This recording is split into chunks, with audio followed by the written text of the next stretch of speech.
In this video, you'll learn the financial lessons I wish I learned sooner, told in story format. First, knowing someone's vested interests, and you'll know their advice before they speak. There was a time when people searched endlessly for the truth. They believed it lived somewhere hidden behind facts and data, waiting to be unearthed like a buried treasure. They wanted to believe they were rational, objective, immune to bias, but the truth is seldom found in plain sight. And for you, a realization began to crystallize slowly at first, then with sudden, undeniable clarity. It started with a conversation, a simple question posed to a man who owned Bitcoin. Should I buy some? The man with practiced conviction spoke of a golden future where Bitcoin would soar to unimaginable heights. You nodded but felt an itch beneath the surface. Was it wisdom you had just heard or vested interest? And the pieces began to fall into place. The man with Bitcoin didn't just want to be right. He needed others to believe in the same dream. Without new buyers, without higher prices, the entire structure of his world might crumble. This wasn't unique to Bitcoin. The same pattern played out in real estate, with homeowners praising the virtues of the market and S&P 500 index investors declaring the inevitability of long-term gains. Each advocate was chained to their investments, their beliefs shaped not by impartiality, but by what they stood to gain or lose. You saw it everywhere. People weren't seeking truth, they were hunting for confirmation, something to reinforce what they already believed. Lies wrapped in the guise of reassurance became easier to swallow. You smiled at the irony. The truth was out there, but it wasn't buried in data or hidden in arguments. It was simpler, colder. Understand what someone stands to gain, and you'll know the recommendations they'll make. And so you stepped back, detached and clear-eyed, watching as the world turned on its vested interests, each voice calling out not for truth, but for believers to join their cause.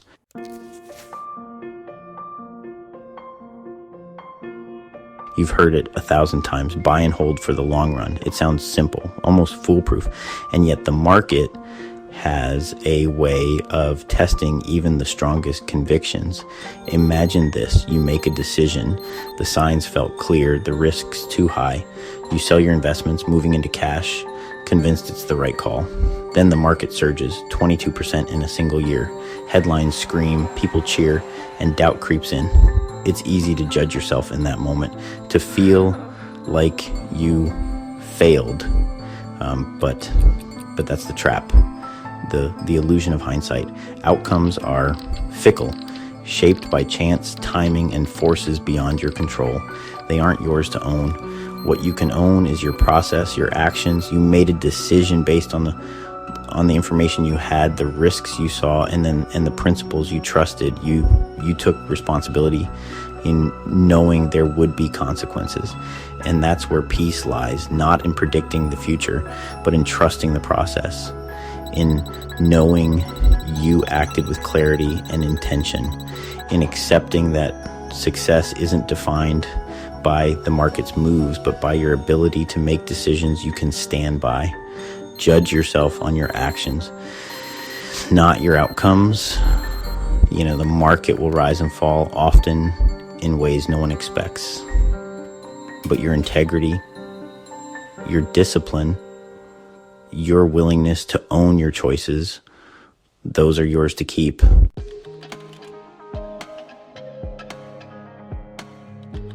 You've seen it before. A single idea repeated enough begins to feel like a universal truth. It becomes the only way, the best way. For many today, especially on YouTube, that idea is simple. Buy and hold the S&P 500. It's presented as the golden rule of investing, the safe path, the way to profit over the long term. and anything else, a gamble, a foolish attempt to outsmart a system that rewards patience above all else. But the second you decide that one way is the best, you stop questioning.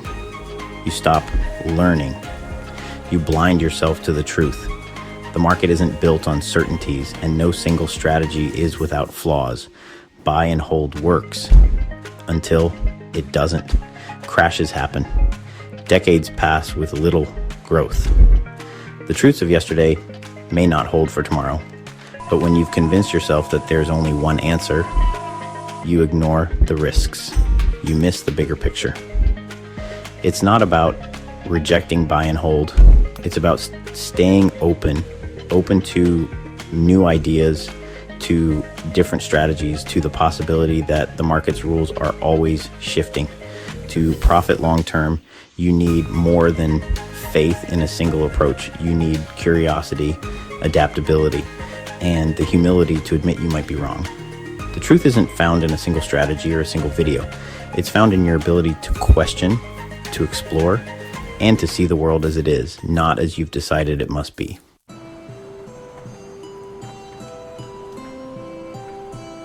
There's a myth people cling to. That size means safety. The bigger the system, the more resilient it must be. But the world doesn't work that way. The black swan had been waiting in the shadows long before anyone saw it. Nassim Taleb gave it a name, a metaphor for the unpredictable, the improbable event that changes everything.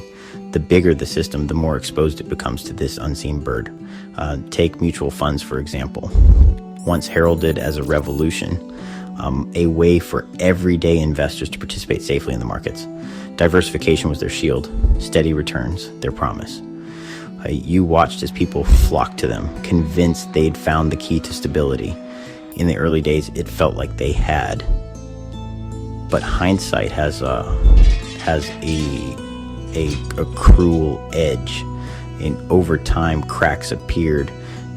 Too many investors crowded into the same spaces, chasing the same strategies. When what was once innovative became bloated, predictable, vulnerable, you began to notice a pattern. Whenever everyone rushed to embrace an idea, it rarely performed as well as expected. Popularity bred complacency. Complacency invited failure. Too big to fail was a comforting lie. Mutual funds, index investing, even the massive financial systems underpinning economies all seemed invincible until they weren't. The black swan only needed a single weak point.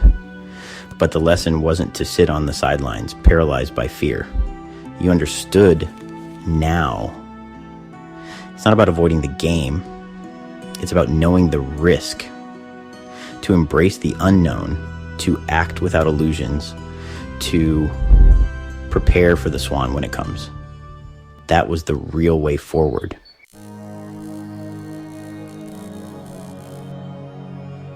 It starts with a word, gambler. For traders, it's often hurled like an accusation, a way to dismiss their craft. And investors, by contrast, are seen as disciplined, patient, wise. But are the two so different?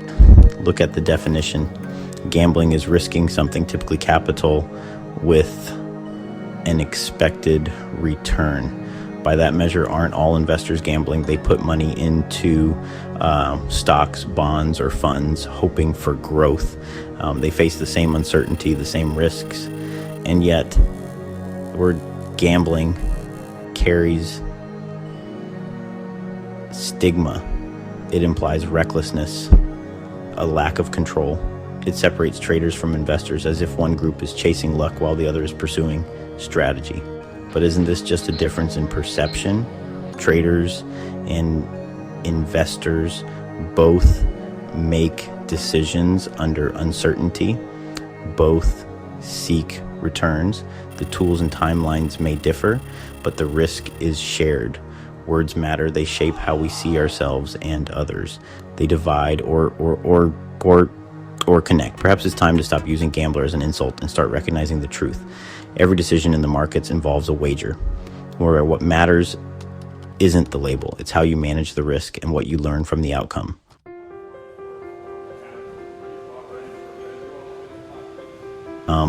once you believed in the power of advice.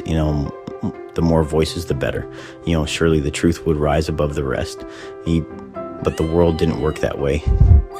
You turn to YouTube, a place brimming with content, endless videos promising secrets, shortcuts, and revelations. You wanted clarity, answers, something real to hold on to. But the more you watched, the clearer it became. YouTube didn't reward substance, it rewarded spectacle. The best content wasn't what you needed, it was what gave you the biggest dopamine hit. Flashy titles, exaggerated claims, and quick fix solutions rose to the top. You struggled. Deep down, you knew what worked: consistency, discipline, and execution. These principles were simple but hard, unexciting but effective. And yet they were drowned out by louder, shinier distractions. The challenge wasn't just ignoring the noise on the screen. It was silencing the noise within yourself, to stop chasing the shortcuts, the hacks, the endless stream of advice, to focus on what truly mattered, even when it wasn't glamorous. Still, this wasn't a journey you had to take alone. If you have ideas, share them. If you have questions, ask them. Together, there's a way to cut through the noise. But the truth you're searching for won't come from a single video. It lives in the quiet discipline of showing up day after day, long after the noise fades away.